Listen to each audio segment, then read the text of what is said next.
So the question is, if Egypt can be taken down by power from the bottom, social media, why can't we solve big problems like healthcare in our own economy? Well, what's going to happen is they're going to go broke anyway, and we're going to supplant it with social media. And the whole thing idea of a kill switch is if you have a sufficient, once you get to a certain tipping point with a social currency and a set of value games, to turn off the internet would be to kill yourself. So the government to turn off the internet would be, in fact, turning themselves off as well. And that's a point where the new economy, the new paradigm has emerged. But it's just amazing what's happening in the East. I mean, I saw one tweet that said, if you were a Mideast dictator, what would you want more of right now? Guns, money, or social currency? And that tells you the fact that money is being challenged directly with social currency. So we have a gentleman over here. The panel just prior to this was a group of venture capitalists, and they were speaking in terms of pretty specific terms, business models and so on, but they were looking for the sea change, to make the investment.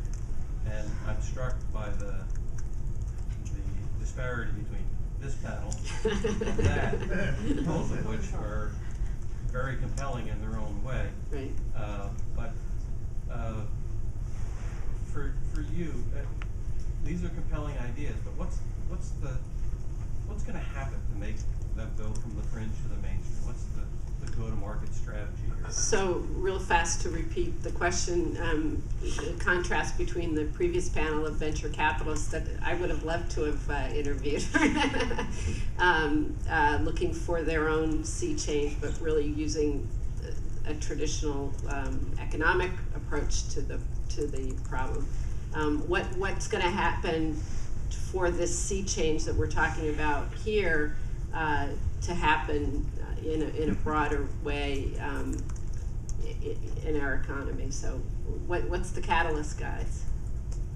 I think the question is, maybe the venture capitalists are trying to figure out how to make money on this transition to a broader distributed intelligence culture, and we can see it. I mean, look at Twitter and Facebook have ridiculous valuations just because they have a lot of eyeballs. But with a $2 million minimum to invest, right? Right. So, then the issue is then chipping away at this larger discussion of how do you allow the Wikinomics of capital formation and Wikinomics of capital participation, which is you have the previous discussion of Prosper and Kiva and ProFounder and all those is the direction I think we're going to kind of address that spigot, so to speak.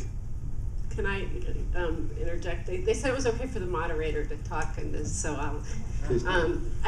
I think the essence of the knowledge economy is the driver here, and the industrial economy industrialized everything. It industrialized agriculture, education, all forms of business, healthcare. Everything was built on very broad scale, standardization.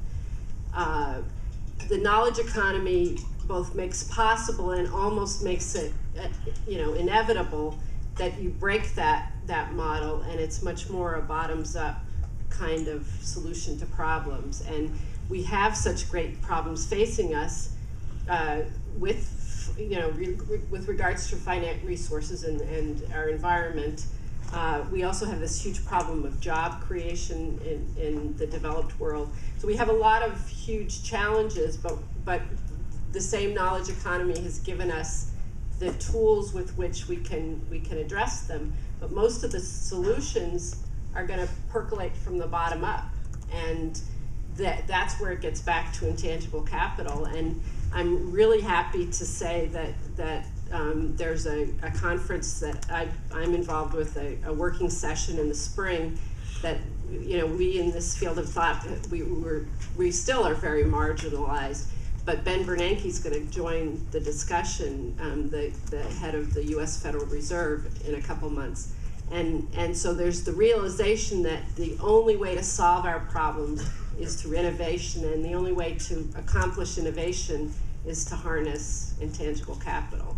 So I think that's what each of us is talking about in a different way is how do you harness that and how do you understand it? There's so many people chipping away at that rock. It's a beautiful thing. Right. I think Yeah, go ahead. I think you can see the change is happening.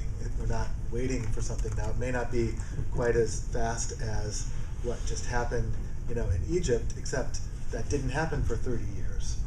What was the events that triggered it? I actually think one of the things that exacerbated it was trying to suppress the communications and turning off the internet and that kind of thing. And if you see that start happening here, I think you're going to have a whole different emotional reaction going on as well. So we have a bunch of hands, so we'll try to do in kind of quick succession. I think you were no you okay. Well, we'll be first. Here is the problem that as I'd like to state it. We have two superposed spheres. One is the sphere of all the things that we and millions of people would like to see valued. And the other is the narrower sphere acknowledged by economists and investors alike, only of that which is monetized. And it is as though the smaller sphere of monetary things, they're all magnets affecting each other in each other's influence, whereas we are chaff. These other issues are chaff. But the paradox is, if you change one of these other concerns to monetization, suddenly we're figuring out the value of a chimpanzee life or a forest. And so the question is there some other way that some super economics, I can't say macroeconomics, some uber economics, which can keep track of and incorporate the concerns that should be concerned? So to try to repeat this is that I think you're saying we live at a perilous junction, that if we start counting, but we're still counting the wrong things. But that the closed logic of investment and monetization is a universal which is impervious to these other considerations. So that the closed logic of the financial and economics is impervious to this kind of thinking, and do you think that that's true? It's going to get some competition. That whole notion's about to get a lot of competition. I think that the dollar is going to eventually run out of steam, and when it does so, there's going to be something called a devaluation. And the way they're going to probably solve this is lop 3 zeros off the entire world's balance sheets. So now a $50 trillion debt becomes a very manageable $50 billion debt, and they're going to try to start the game over again. But what's going to happen is if you've got a lot of cash, you lose it. But if you've got a lot of debt, you lose it. So if you get $400,000 in your 401k, it's worth $400. If you got a $400,000 mortgage, that's only worth $400 too. Okay, so if you've got too much cash, you're looking for a hedge on that cash because you're going to lose it. And I think that's what happens with the venture capitalists. What they're looking for is a hedge denominated in social currency. They're looking for a hedge for their cash. And I would push a little further than that to say that was to my earlier point of the 4 different ways of measuring standard of living. GDP, the dollar cash discussion, is just a subset of the larger conversation that means we might all have less money, so to speak, but doesn't necessarily mean that we have to be less better off. And that's a conversation where there are non-financial, non-quantitative ways of measuring life and value and well-being and happiness that don't have, that's just creating a whole new language. So I'm calling it economics 2.0 in my conversations and articles. It's a discussion of re-establishing a new myth of culture that includes economics but also incorporates spirituality and sustainability, for lack of other terms, into the model that says we have a whole new uber economics, which is life.